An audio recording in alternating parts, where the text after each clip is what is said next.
Hey everyone, and welcome back to another episode of the Lifestyle Lifter Show. Today I'm delighted to be joined by Adam Carroll, or Mr. Factual Physique. This is Adam's second appearance in the Lifestyle Lifter Show. I will link up his first appearance, which is back on episode 14.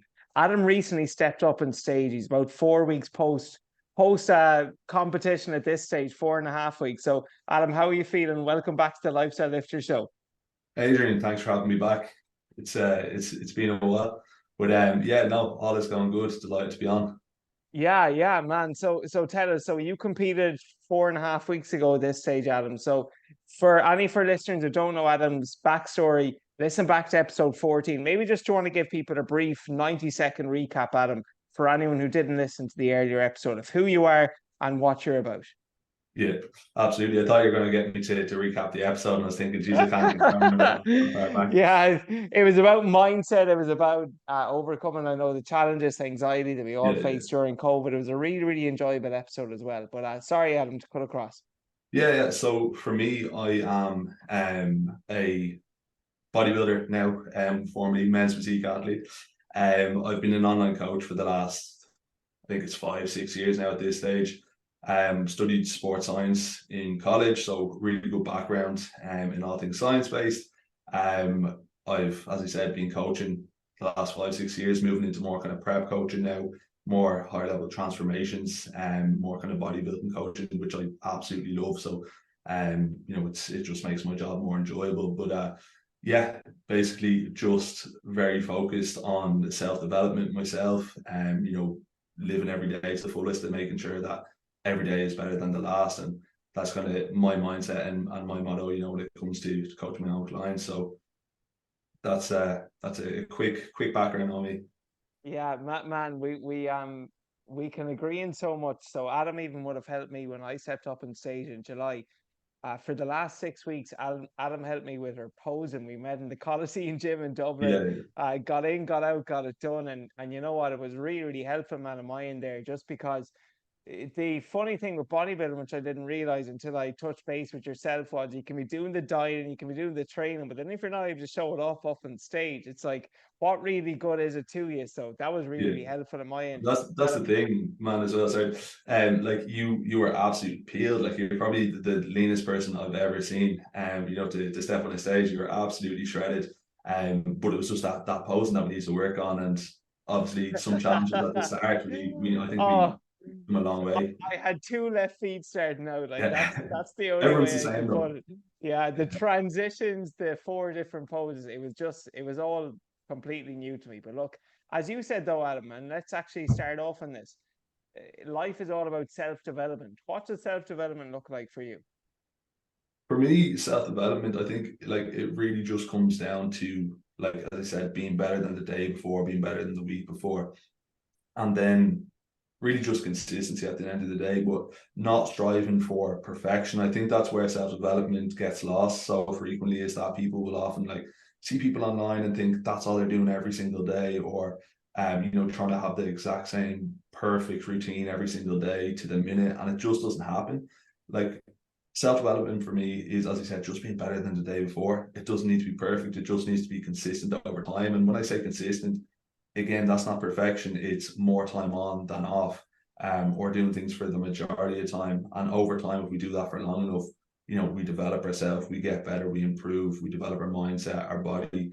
And I think for most people, just being able to keep moving forward and just improving on themselves, like it can be so beneficial and positive. And a lot of people don't do that. A lot of people are happy just staying where they're at, or not that they're happy staying where they're at, but it's just more comfortable. It's easier staying where they're at. But just breaking through that, I think, is so critical, and it is definitely necessary for people to do. 100%. And if there's one thing that annoys me, man, it is stagnation. Like if I'm Mm. reflecting back and seeing this is what this is, let's just relate it to the gym. I was doing this lift last year in the gym and I'm still at the same weight. That'll freaking pee me off. Or Yeah. business wise, you can relate it to your physique, you can relate it to business, you can relate to anything really at all. I'm curious though, Adam, on your end, because you're so into self-development like myself, what are some daily practices that you implement? Again, like this is something that changes so frequently with routine. Like my routine doesn't stay the exact same all the time. But there is some things that have always stayed in, like as my staples, I guess, or my foundations. And what they are is like the journaling, journaling every morning, or when I say every morning, it's like more days on than off. So definitely Monday to Friday, journaling every day. When I started doing that, it was going through maybe a template that I found online, and now it's just literally opening up my head to write down what am I grateful for today, like what am I worried about, what's the struggles that I'm dealing with right now, and just getting things onto the paper and getting things out of my head. And the one thing about the journaling that is the reason that it's remained as a staple, it's probably one of the only things as far as I can remember now at the moment, like it's one of the only things that is through all the different changes in routine I've had, it's the one staple that's always stuck. And it's because before I get into whatever's going on that day, I do my journaling first thing. So even if I have the busiest day in the world, at my calendar, has a million things in it, I do the journaling because then I can get into everything with a much fresher head, and I've kind of pulled myself back, took a breath, and then jumped into the day. So number one is the journaling, and like I will push that on so many people, just get started with it. And a lot of people will think, I don't know how to journal, I don't, just literally write It's words all down. woo woo. Yeah, yeah. Yeah. So that's the main one. Besides that, at the moment, and another one that I've done for probably 2-3 years now is like an old Bob Proctor program that I signed up to back like 2-3 years ago, as I said, thinking into results, and it's just a 12-step program of like his practices, and just listen to that. They're 15-minute videos, and I listen to one every week. So I'll listen to the 12 through, and then I'll start back again as soon as I finish them. So that's something that just keeps that kind of fresh in my head of thinking into results, and like what we think about most of the time is what we become. So that's another one, like just kind of learning, and just again, doesn't have to be something new or fancy every week, but just the same thing over and over, drilling that into my head has been massive. But I think other than that, the routines change all the time. In prep, it was doing the cardio, getting out, doing the walks every morning. At the moment, that's not what I'm doing, thankfully. I've pushed the walks back a little bit. I think the only other routine is just having the coffee in the morning at the Yeah, moment. yeah. Nothing wrong with that either. Yeah. And Yeah. I love the way you touch on that though, about first of all on journaling. A lot of power in that, writing things down. I definitely haven't developed that into a habit, but one thing that sticks with me, Adam, is similar enough to yourself. You write it on paper. I'm a big believer in, whether you want to call it meditation, visualization. They're both similar enough in my end. Even just this morning now, I freaking forgot to set the alarm. It was like 55, nearly an hour late. And I had Yeah. to be in the gym to meet a guy for filming. But like yourself, Yeah. I said, look, I just want to do 5 minutes. And it really, really helps relax and Yeah. put your head in such a mentally fresher and better headspace. So I'm with Yeah. you on that. I So think there's, I think Adrian, you'd be surprised that that isn't something that I've had in my routine, or something I didn't mention. But the thing with me with meditation, anytime I listen to meditation, it just puts me to sleep. I'll just go to sleep. Um, so even now, I do meditate, but it's last thing at night. It's like when I'm going to sure. sleep, put a Spotify or on the Oura Ring app, they have meditations, and I'll put one on, and I'll put like a timer on to finish when the episode or whatever the Yes. meditation is finishes. But what I find is, like, I only listen to the first minute and I'm asleep. So I've used it more as a sleep tool than anything. But it is something Yeah. I do want to get into, because I do know that like the power in it, but it's just anytime I've tried it, I've done it first thing in the morning, and I'll be sitting here on the chair, and next You're thing I'll sleeping then once you sleep. wake up. So I said, Yeah, I yeah. can't do it. I can't do it. Yeah, I'm not sure whether you classify what I do as meditation or visualization, Yeah. because I used to use the app, Adam. I'm sure you're aware of it, called Headspace, and I put on like Yeah. Yeah.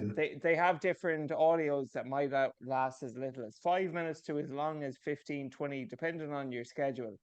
And I just found then that I actually operate better. Like yourself, you had a journaling kind of blueprint to go off initially until you developed your own one. And for me, when I close my eyes and I visualize so gratitude, what I'm grateful for, some positive affirmations about myself, and then just like some future based goals, and seeing myself as already having achieved those.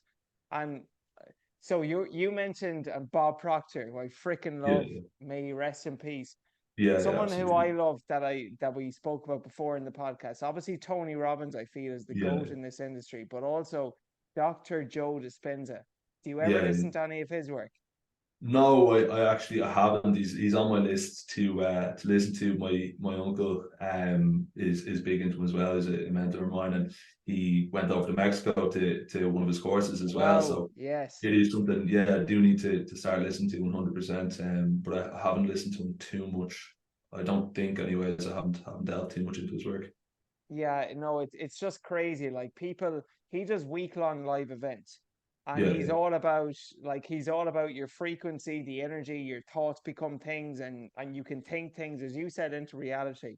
And yeah, some of the results that he produces in his week-long events, where he does the work with people from 5 a.m. right up to late at night. There's people coming to him in wheelchairs, walking mhm, at the end of it. yeah, People who are partially blind getting their sight back. Honestly, I didn't even believe that any of this was possible, but yeah, it's just like it's just basically breaking my limiting beliefs as to the power of the actual mind, and that your yeah, thoughts are things and your thoughts will manifest themselves into reality. So yeah, whether you want to journal it, whether you want to visualize, whether you want to meditate, just be careful what you input into your mouth, into your head, and the thoughts that into your mind. They can and they will manifest in yeah. reality. And the more you think about something, the more energy you put in things. That's just going to reflect outwardly in your life. Yeah. So That's awesome what I way think to, is. Yeah, that's what I think is like nowadays. That's probably what's wrong with most people, is that most people are manifesting without realizing it, but manifest the wrong things.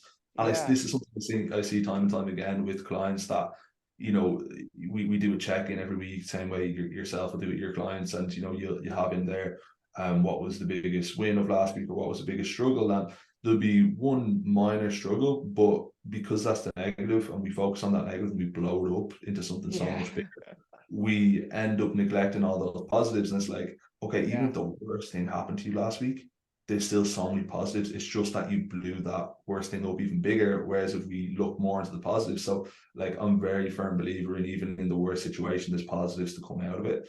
But yeah, just like that kind of manifestation, I think a lot of people get lost with manifestation, that they don't want to delve into it because they see it as, oh, you just think of something and it appears. It's like, no, you think of something and you think of it over and over again, but you also do a ton of you work to take get the there. action. Exactly. Yeah, Yeah, it's not enough just to think about it, but you also have to do the work as no, well.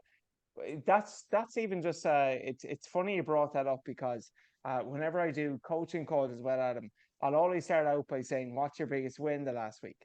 yeah, And it's like uh everyone just burst, oh, I got only got 4 out of 5 gym sessions in, and I had 200 extra calories on Saturday. Yeah, but what was your win? It's like yeah, we're yeah, so fast to focus, as you said, on the negative. I sometimes I'm guilty of this too. When I was checking in with my coach, it's like, oh, you did 101 great things, but you only focus on that negative thing, or you get yeah. 101 positive comments on social media, but there's one fecker who tells you look like the side of a 5 pound note, I and know, that's the man. freaking I got a thing. great laugh out of that one. That's the only thing you focus on. Yeah, So yeah, yeah, no, I think we're all guilty of this, Adam. But just on that note, on self-development, I know for both you and I, a big part of our own personal self-development is obviously being physically, not only mentally in good shape, but physically too.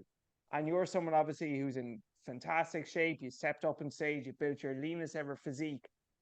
Just 4.5 weeks ago at this stage, you're reversing out of it. So Adam, it's funny. It's like weightlifting and training. It's a continuous cycle of bulking and cutting. And when you're yeah, bulking, all you want to do is cut because you're leaner. When you're cutting, all you want to do is bulk because yeah. you've The got grass is more always food. greener. So, first of all, for any of our listeners out there, Adam, I mean, why should we actually? Do you have to bulk and cut? And why do people decide to do so? Yeah, so like bulking and cutting simply is, bulking is, gaining weight, which is primarily muscle, is what we want to gain in the bulking cycle. And then cutting is obviously removing that fat so we can reveal what we've built in a bulk. So like for me, like wanting to compete and wanting to be competitive, doing that cycle is very, very important, Yeah, because for me, stepping on stage, I get feedback from judges, I, get my place and I see where I've come. And I want to be more competitive. I want to get that first place. I want to get a natural pro card. So for me, I need to go away.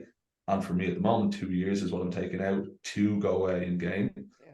So it's vital that to put on any decent size, especially as a natural, I need to go away and put some serious size on. For the everyday lifter, someone who wants to get bigger, bulking is definitely something you need to do. And a lot of people, as much as people want to be lean all the time and want to cut down, it is so important to bulk. Yeah, yourself included. Yeah, I'm pointing at myself, man. I haven't Yeah. done a freaking bulk since I ran a marathon in 2018. But honestly, I'm doing it this year, Adam. I'm doing it this year. You're so right on that, though. And it was something that you don't know what you don't know. Let's just put it like this. And me stepping into your world in bodybuilding, God, there was so much that I learned from it. It was such a rewarding process. But the main feedback for me from my show, Adam, as you know, was just I lacked muscle, particularly in my lats, in my medial delts, and in my arms. And it's good to get that constructive feedback, because it's a call to action of what you need to do. It's a call to action to what you need to do. So you're currently in your transition, obviously you're reverse dieting out of your show, Adam. How is your own personal bulk going at this stage? Have you a goal weight in mind? And if so, what would that weight be? Yeah, so for me, like the bulk is going good, like really just kind of edging into that bulk now, coming out of that reverse. The reverse is very much a very crucial stage where most people say it's harder than the actual prep itself, because you've no longer this many weeks away from show to keep things tight, and you're going to be stepping on the stage. It's now, okay, we're starting to gain some weight and we're starting to gain some size, but there's nothing here to say we can't just go crazy and eat all the food. And for us at that point in time, our hunger hormones are just going crazy. They constantly want that food. So it's really, really important to come out at that stage and have a plan, and to gain very strategically, and almost be kind of holding back on eating too much and keeping calories in check. So for me now, just coming into 4.5 weeks, so I'm at that stage where yes, I'm still hungry all the time, but there's no kind of like crazy person inside me that's like, go to McDonald's and eat everything in sight. Not that happened, but that has been how it has felt. Yes. Yeah, just eat everything in sight, and there's no longer this kind of pressure to stay in that, like to stay lean. So now at this stage, going into the bulk, it's going good. There's no weight that I want to get to, especially for me and my coach. If I was to ask him, he's very like black and white, straightforward, to the point. And if I was to ask him what weight do you think I'll be, he'll tell me when I get there. He'll tell me what. Gotcha. Not to overthink it. Yeah, so there's no weight I really want to push, because I think if I aim for a weight, if I say, look, I want to be, I don't know, like at the moment I'm 200 pound. If I was to say, oh, I want to get to 250 in the next 2 years, like it's a lot. Like it's gonna be pushing fat, it's gonna be chasing fat as well just to get to that weight. So it's really just about the look. For me, making sure that body composition stays, relative, and that body fat doesn't shoot massively high. I've been there before. I've done crazy dirty bulks. I've went off track. I've gained a lot of weight. So for me, it's very important, and very important for my coach as well. He said he's never going to let me get to that stage again. And use the old excuse of bulking to just eat everything in sight. So a dirty bulk, man. Yeah. And just on that note, what are some signs that you should bulk or cut? I think firstly, like it comes down to having that second eye. I think having a coach to explain to you what to do and have a kind of guideline and a plan, because you can go down the rabbit hole, go down the extremes of, especially I think for young kids, young guys, like a lot of the time bulking is the option, because they have that period where gaining size comes a lot easier, and you can almost, there's that beginners gains, that people talk about, that you can gain muscle and lose a little bit of fat at the same time, because your body's just getting used to all these new practices. So for most young guys, I'd say bulking is the option. Now look, if you're massively overweight, okay, you need to pull down a little bit. But even at that, I'd say maybe just coming into a maintenance and letting your body sort its own way out. If you're training hard, if you're eating good food, your body will kind of balance out itself. But like people will kind of guess at body fats and say, oh, if you're this body fat, you should cut. If you're this body fat, you should bulk. But I think it really has to come down to that second eye and having someone to guide you, because maybe you just need a 4-week, 8-week tidy phase, and then you need to get into a bulk. Maybe you've bulked for a numerous amount of years, and now you want to compete, or now you want to get in shape, or the summer's coming up and you want to cut down. So I think it really has to come down to having that second eye and just having that second opinion. I would have done it when I was younger, going through different phases myself before having a coach. So I think, like, again, I don't think there's anything wrong with trial and error either. Of making the mistakes of maybe cutting when you shouldn't cut and bulking when you shouldn't, and just kind of figuring it out for yourself. But the optimal thing to do is going to be having that second eye, or asking someone what the best thing to do is. Yeah, for sure. No, I'm 100% with you on that. And I think part of it as well, Adam, it comes down to your personal standards. Like, everyone has their own personal standards. For me, I probably won't let myself get beyond maybe 15% body fat. Like, that's just my own personal standard. For someone else, they might be comfortable at 18, they might be comfortable at 20. For me, that's my cutoff point. So I think it comes down to the standards that you set for yourself too, and that, okay, if I'm above this, I'm gonna finish bulking and go back into a cut. Or if I'm below this, I'm comfortable getting back up to that 15, 18, 20%, whatever it is for you, before transitioning into a cut. Because otherwise, if you don't set standards for yourself, no more than anything else, you're just going to find yourself in a constant, never-ending cycle of maybe gaining excessive amounts of body fat and just telling yourself you're in a bulk, when in reality you're just getting fat. So there is a fine line there. What are some misconceptions? Because this is obviously bulking season. What are some misconceptions people have around gaining weight and doing a bulk? I think the biggest misconception is thinking that you can just eat everything inside. That, like, you're just trying to get calories in. And I've seen, like, a lot of guys online recently putting up, bulking hacks and bulking tips, and just say, I don't know, like, loading up a breadstick or a bread roll or whatever, just with Nutella or Biscoff spread, and like, oh, this is an easy way to get 1,000, 2,000 calories in, and a liter of milk as well, and 2,000 calories easy to get in. And it's just not the way to do it. Like, it's not going to be good for you. It's not going to be the right thing for your digestive system. It's not going to like that. Your body's not going to like that. Your body doesn't need that amount of fat and carbs. You still need to keep things in check. Like, meals for your body, the optimal thing to do is having 4 to 5 meals per day. It is going to be better for you. At the end of the day, yes, it is calories in versus calories out, but at the same time, our body, the optimal way to do things is having those 5 meals per day. For muscle growth, for gaining, having frequent meals is a lot better, as opposed to just having like 2 large meals of a couple of thousand calories. So I think, like, yes, have balance in your diet, but like these kind of crazy diet hacks and bulking hacks that a lot of young guys are going to see these new TikTokers and Instagrammers make, it's just not the right way to do it. The reality, you will just gain fat. You do need to have your macros in check. You do definitely. Amen. And like, you can eat like an adult, or you can eat like an asshole. If you eat like an asshole, you're just getting fat quicker than you're gaining muscle. And I think on top of that as well, people put an overemphasis on the food and on the calories and macros, which obviously are really important. But I would argue, doing a bulk, what's the goal of doing a bulk? Going back to what you said, it's to put on muscle. So you need to do things which actually stimulate muscle growth. The food is going to add the weight, but the freaking training, the intensity, the effort, the execution in the gym, that's more important than your calories. Because you could probably still gain a bit of muscle if your calories are at somewhat maintenance, your protein is high, and you're able to recover. Obviously, it's going to take much, much longer.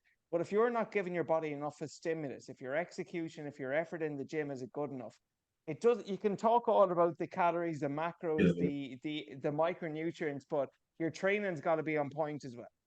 Yeah, it's like cogs in a machine. Each cog is a different factor. Like nutrition being one, training intensity, training itself, your program, like they all need to work simultaneously. But obviously, nutrition is that kind of bigger one that we're always kind of push for. Or we need to get right. It is kind of the foundation, and then building upon that. Like, obviously, our training intensity, progressive overload. Another thing, with like gaining size, and another kind of misconception when it comes around bulking is just going in and lifting, whatever you want, or picking whatever exercise, doing a different plan every day, and just doing what you feel like you want to do. Like, you need to have a strategy, you need to have a plan of, okay, where do I want to bring up, where am I lacking areas, what is my split, how many days am I going to train a week? And I don't care if you want to train 1 day, 2 days, 3 days, 4 days, 5 days a week, it doesn't matter, just once it's consistent every week.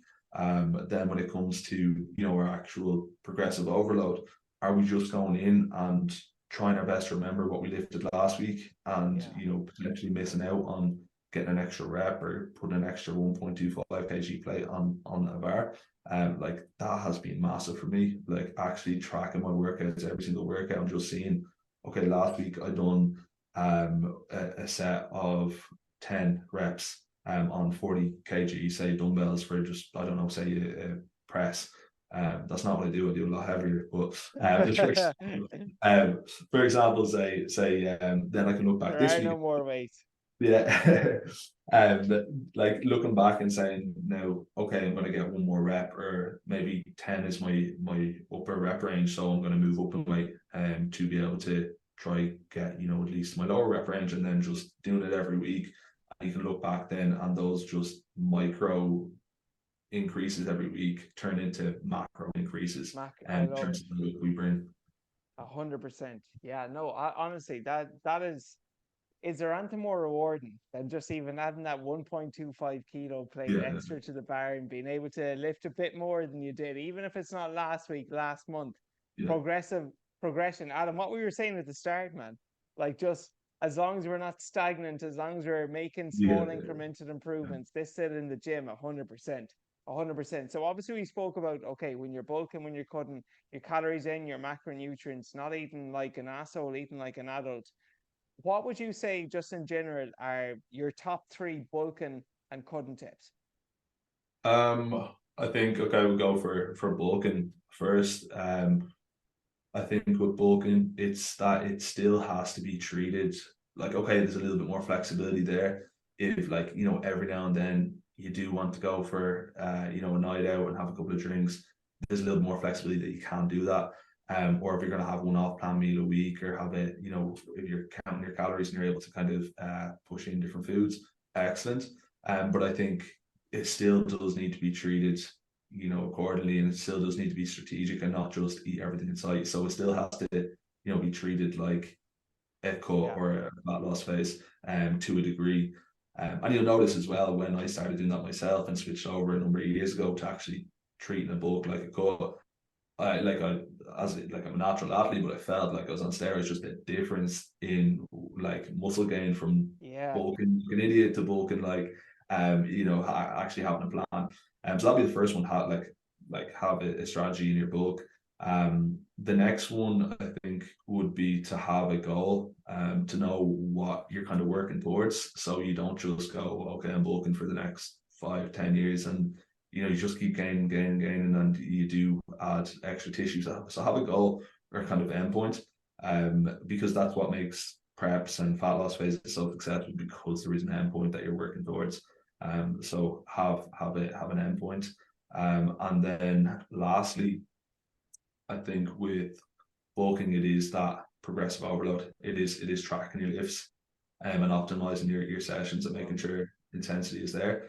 I won't lie, in my last 6 weeks probably of prep, I hated training, because every week I was just getting weaker and weaker, energy was dropping off. And now my favorite part, like, it was the part of the day that I absolutely hated.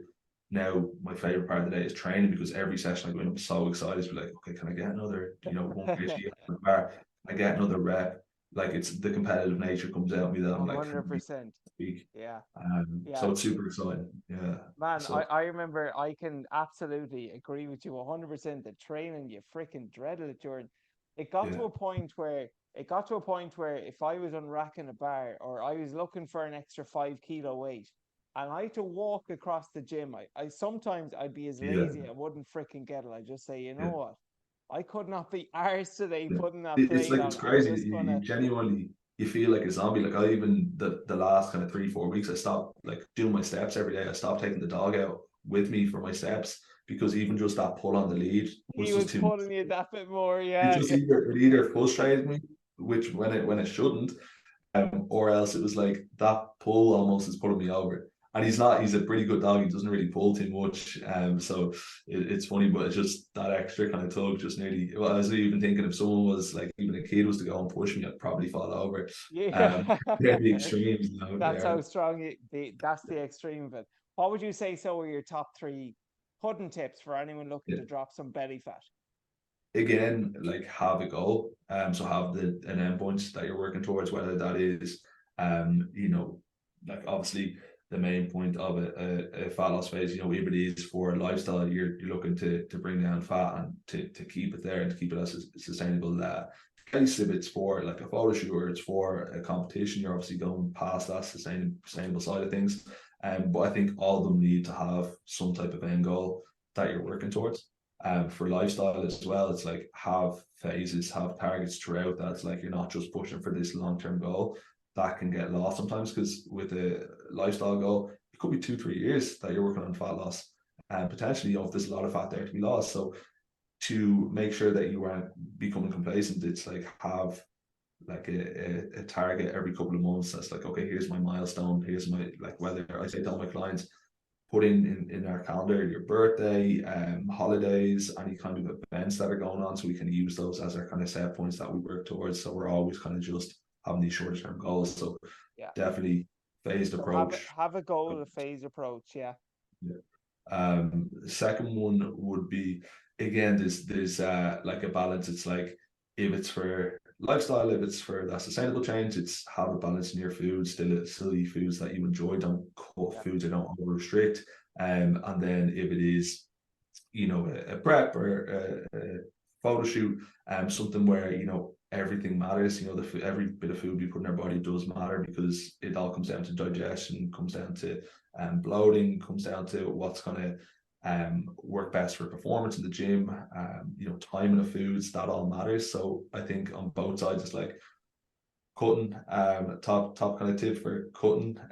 When it comes to sustainability, it's enjoy food and have a mix of foods. And don't cut foods out that you enjoy. And then when it comes to like the more kind of serious side of a prep or a photo shoot prep, don't have flexibility, because every bit of food does matter. Yeah, So yeah. if You there, have to tighten the belt, yeah. It's a yeah, fine yeah, line. yeah, Exactly. What do you want to do? What are you willing to do? What won't you do? yeah. And then last one, I think, is, as we were saying there, as it comes to a tail end of a fat loss phase, like performance in the gym definitely does slip, but I think it's not letting it slip too early. I've seen it in the past. People start a prep and straight away it's, I need to drop weight because I'm on prep. I'm getting weaker. So it's, I think, like listening to your body in the gym and not listening to the thoughts, or like just drilling that into your head that, oh, I'm on prep, I need to lower weights. So Yeah. I think that's the biggest thing, is like fight with those weights every week. I've Yes, got man. clients that can Yeah. gain, like a lot of clients, especially lifestyle clients more so, will be able to continue to gain strength in a fat loss phase. And Yeah. even prep clients as well. And it's only those last couple of weeks, but there is people that will just have that thought process built into them that, oh, when I'm on prep, I need to drop weight, so I will be I'm weaker. just going to become a weakling. Yeah, Yeah, yeah. No, I agree. And even particularly, that's why I like doing always with any of my own current program or my clients, I'll always include some body weight exercise. And what you yeah, will notice, particularly even doing the cut, like if you're exercise like chin ups, for instance, they're always a good one that with the decrease in body weight, you actually might hit PRs in those because oh, 100%, you're, yeah, yeah, yeah, absolutely, you're carrying and you're pulling a lighter weight or tricep dips. So there's multiple metrics of success, as you were saying, yeah, Adam, and I think it's really rewarding. Like just on me, I've never enjoyed my training as much as the last like 3 weeks. Just doing a lean bulk, calories are good, training's good, yeah, and performance in the gym has really improved as well. So for anyone out there, like if you are relatively lean and you are looking to gain a bit of size, you have to accept that there will come an increase in body fat. But just reframing and managing your mindset and understand that there's also going to come an increase in strength and an increase in muscle, and not to weigh up and put all of your self worth just on how you look, but also on how you perform. That's personally been something That's been Yeah, really helpful for me, Adam. yeah. Adam, so this has been great, the second appearance. First of all, for any of our listeners who didn't get a chance to listen back to episode 14, which I'll link, where can they find out a bit more about you and what you've to offer, Adam? So Instagram will be where I'm most active at the moment. That is Adam_factual physique.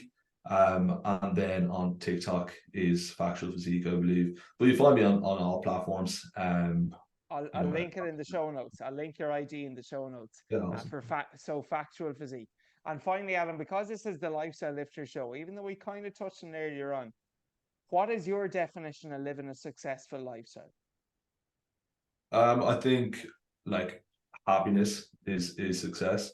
Um, I was only reading there earlier on that it was in, I think, Stephen Bartlett's book Happy Sexy Millionaire. He's saying that, like, people are constantly trying to push. A millionaire would think, oh, I need 2 to 3 million to be happy. Someone who has 2 to 3 million would think, oh, I need to have 10 million. We're always trying to push for this like level of happiness.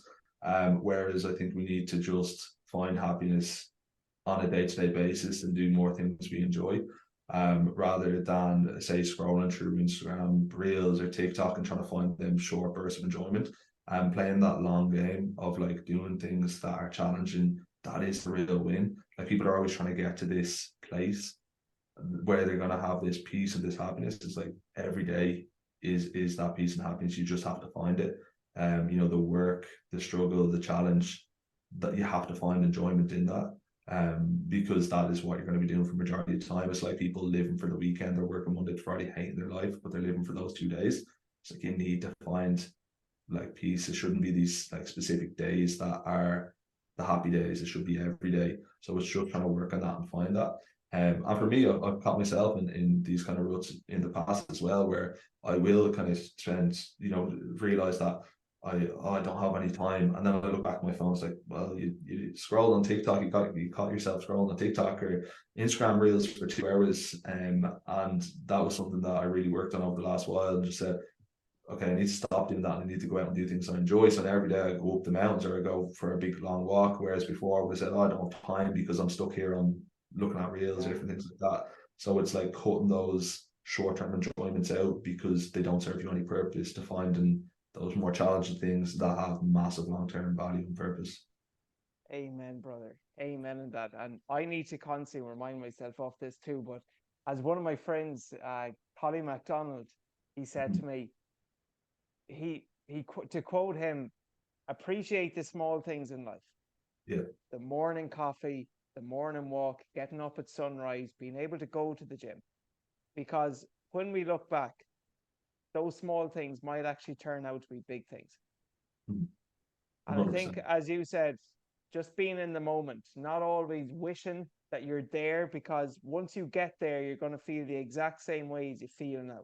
So as you said, just focus on the process rather than the outcome, and appreciate the small little things in life. What a fantastic way to wrap up another episode of the show, my man. Adam, thanks so much again for hopping on. I will post for everyone. Please follow Adam on Instagram, and also if you got value from the show, please tag myself, tag Adam on IG. He's at Factual Physique. I'm at Mac Lifestyle at Mac Lifestyle Fitness. And if you're not already doing so, I would appreciate if you tap to follow whether you're listening on Apple, whether you're listening on Spotify, because of all the platforms, Facebook, Instagram, TikTok, podcast is generally the slowest one to grow, and it's only from lifestyle lifters and listeners like you spreading the good word. So I would really appreciate that. Adam, thanks again for hopping on. Great episode again, my man. Yeah, appreciate you having me on. I'm sure we'll do it a third time. Absolutely. Chat to you soon. Cheers. Thanks, Adrian.